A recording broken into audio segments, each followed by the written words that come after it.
ಅದು ಬಹಳ ದೊಡ್ಡವರು ಇದ್ದಾರೆ ಮಂತ್ರಿಮಂಡಲದಲ್ಲಿ, ಅವರೆಲ್ಲ ತೀರ್ಮಾನ ತಗೋತಾರೆ, ನಾವು ಹೇಳಕ್ಕಾಗಲ್ಲ. ನನ್ನ ಅನಿಸಿಕೆಯನ್ನ ನಿಮ್ಮ ಮುಂದೆ ನೀವು ಕೇಳಿರೋ ಪ್ರಶ್ನೆಗಳಿಗೆ ನಾನು ಉತ್ತರ ಹೇಳಿದ್ದೀನಿ. ಸೊ ಇದು ಸರ್ಕಾರದ, ಯಾವುದೇ ಸರ್ಕಾರ ಆಗಲಿ, ರಾಜ್ಯ ಸರ್ಕಾರ ಆಗಲಿ, ಕೇಂದ್ರ ಸರ್ಕಾರ ಆಗಲಿ, ಅಥವಾ ವಿರೋಧ ಪಕ್ಷಗಳಾಗಲಿ, ಅದು ಜವಾಬ್ದಾರಿ ಏನಪ್ಪಾ ಅಂದ್ರೆ ಜನರ ಅನುಮಾನಗಳನ್ನ ನಿವಾರಣೆ ಮಾಡ್ತಕ್ಕಂಥದ್ದು. ಅದಕ್ಕೆ ಆದ್ಯತೆಯನ್ನ ಕೊಟ್ಟು, ವಿರೋಧ ಬೇರೆ, ಯಾವುದು ರಾಜಕೀಯ ಪಕ್ಷಗಳು ವಿರೋಧ ಮಾಡ್ತಕ್ಕಂಥದ್ದು ಬೇರೆ, ಅದನ್ನ ಧಿಕ್ಕರ್ಷಣ.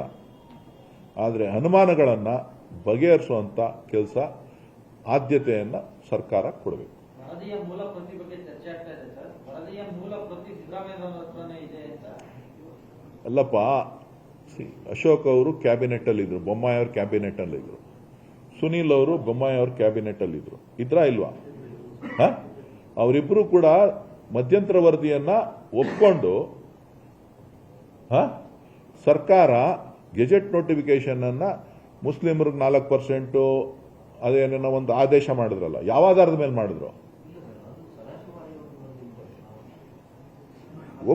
ಒಪ್ಕೊಂಡು ಮಾಡಿದ್ದಾರೆ. ಇದನ್ನೆಲ್ಲ ಕಾಂತರಾಜ್ ವರದಿನೂ ಸದಾಶಿವ ಆಯೋಗ ಎಲ್ಲಾನು ಸೇರ್ಸ್ ಮಾಡ್ರು ಅಂತ.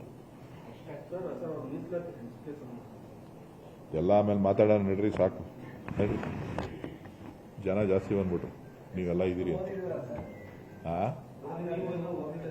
ಇಲ್ಲ, ವರದಿ ಎಲ್ಲಿದೆ?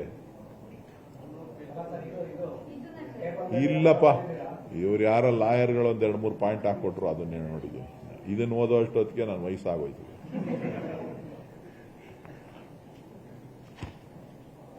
ಅವನ ಕರ್ಮಕಾಂಡ ಎಲ್ಲೆಲ್ಲಿ ಏನೇನ್ ಮಾಡಿದ್ದಾನೆ ಅಂತ, ಯಾವ ಗಾಡಿಲಿ ಏನೇನ್ ಮಾಡಿದ್ದಾನೆ ಅಂತೆಲ್ಲ ಇದೆ. ಒಂದ್ ಕೇಸ್ ಇರ್ಬೇಕು. ಅಲ್ಲ, ಒಂದ್ ಕೇಸ 2 ಕೇಸ್? ಇದು ಒಂದ್ ಕೇಸ್ 2 ಕೇಸ್? ಒಂದ್ ಕೇಸ್, ಇನ್ನೂ ಒಂದ್ ಕೇಸ್ ಇರ್ಬೇಕು. ಸಾಫ್ಟ್ ಕಾಪಿ ಅಂತ ಕಳಿಸ್ಬಿಟ್ಟು ಅವನೇ ಮಾಡಬೇಕು. ಅವನಿಗೆ ಆ ಕೆಪಾಸಿಟಿ ಇರೋದು, ತಿರ್ಚೋದು ಮಾಡೋದು ಎಲ್ಲ ಅವನಿಗೆ ಆ ಕೆಪಾಸಿಟಿ ಇರೋದು. ರಕ್ತ ಕಣ್ಣೀರು, ಲಾಸ್ಟ್ ಸೀನ್. ಓಕೆ, ಅದು ಬಹಳ ದೊಡ್ಡವರು ಇದ್ದಾರೆ ಮಂತ್ರಿಮಂಡಲದಲ್ಲಿ, ಅವರೆಲ್ಲ ತೀರ್ಮಾನ ತಗೋತಾರೆ, ನಾವು ಹೇಳಕ್ಕಾಗಲ್ಲ. ನನ್ನ ಅನಿಸಿಕೆಯನ್ನ ನಿಮ್ಮ ಮುಂದೆ ನೀವು ಕೇಳಿರೋ ಪ್ರಶ್ನೆಗಳಿಗೆ ನಾನು ಉತ್ತರ ಹೇಳಿದ್ದೀನಿ. ಸೊ ಇದು ಸರ್ಕಾರದ, ಯಾವುದೇ ಸರ್ಕಾರ ಆಗಲಿ, ರಾಜ್ಯ ಸರ್ಕಾರ ಆಗಲಿ, ಕೇಂದ್ರ ಸರ್ಕಾರ ಆಗಲಿ, ಅಥವಾ ವಿರೋಧ ಪಕ್ಷಗಳಾಗಲಿ, ಅದು ಜವಾಬ್ದಾರಿ ಏನಪ್ಪಾ ಅಂದ್ರೆ ಜನರ ಅನುಮಾನಗಳನ್ನ ನಿವಾರಣೆ ಮಾಡ್ತಕ್ಕಂಥದ್ದು. ಅದಕ್ಕೆ ಆದ್ಯತೆಯನ್ನ ಕೊಟ್ಟು, ವಿರೋಧ ಬೇರೆ, ಯಾವುದು ರಾಜಕೀಯ ಪಕ್ಷಗಳು ವಿರೋಧ ಮಾಡ್ತಕ್ಕಂಥದ್ದು ಬೇರೆ, ಅದನ್ನ ಧಿಕ್ಕರ್ಷಣ. ಆದರೆ ಅನುಮಾನಗಳನ್ನ ಬಗೆಹರಿಸುವಂತ ಕೆಲಸ ಆದ್ಯತೆಯನ್ನ ಸರ್ಕಾರ ಕೊಡಬೇಕು. ವರದಿಯ ಮೂಲ ಪ್ರತಿ ಬಗ್ಗೆ ಚರ್ಚೆ ಆಗ್ತಾ ಇದೆ ಸರ್. ವರದಿಯ ಮೂಲ ಪ್ರತಿ ಸಿದ್ದರಾಮಯ್ಯ ಹತ್ರನೇ ಇದೆ ಅಂತ. ಅಲ್ಲಪ್ಪ, ಅಶೋಕ್ ಅವರು ಕ್ಯಾಬಿನೆಟ್ ಅಲ್ಲಿ ಇದ್ರು, ಬೊಮ್ಮಾಯಿ ಅವ್ರ ಕ್ಯಾಬಿನೆಟ್ ಅಲ್ಲಿ ಇದ್ರು, ಸುನೀಲ್ ಅವರು ಬೊಮ್ಮಾಯಿ ಅವ್ರ ಕ್ಯಾಬಿನೆಟ್ ಅಲ್ಲಿ ಇದ್ರು, ಇದ್ರಾ ಇಲ್ವಾ? ಅವರಿಬ್ರು ಕೂಡ ಮಧ್ಯಂತರ ವರದಿಯನ್ನ ಒಪ್ಕೊಂಡು ಸರ್ಕಾರ ಗೆಜೆಟ್ ನೋಟಿಫಿಕೇಶನ್ ಅನ್ನ ಮುಸ್ಲಿಮರಿಗೆ 4% ಅದೇನೋ ಒಂದು ಆದೇಶ ಮಾಡಿದ್ರಲ್ಲ, ಯಾವ ಆಧಾರದ ಮೇಲೆ ಮಾಡಿದ್ರು?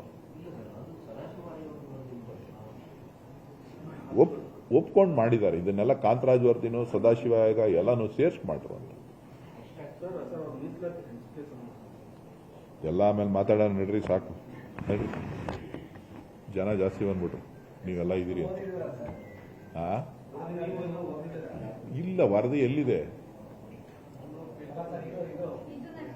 ಇಲ್ಲಪ್ಪ, ಇವ್ರು ಯಾರ ಲಾಯರ್ಗಳು ಒಂದ್ 2-3 ಪಾಯಿಂಟ್ ಹಾಕೊಟ್ರು, ಅದನ್ನೇ ನೋಡಿದ್ವಿ. ಇದನ್ನ ಓದೋ ಅಷ್ಟೊತ್ತಿಗೆ ನಾನು ವಯಸ್ಸಾಗೋಯ್ತು.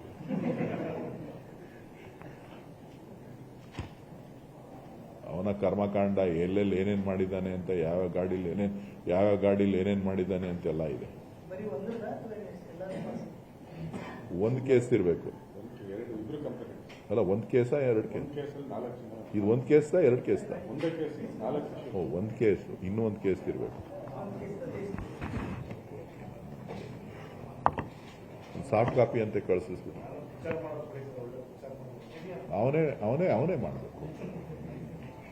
ಮಾಡಬೇಕು. ಅವನಿಗೆ ಆ ಕೆಪಾಸಿಟಿ ಇರೋದು. ತಿರ್ಚೋದು ಮಾಡೋದು ಎಲ್ಲ ಅವನಿಗೆ ಆ ಕೆಪಾಸಿಟಿ. ರಕ್ತ ಕಣ್ಣೀರು ಲಾಸ್ಟ್ ಸೀನ್. ಓಕೆ.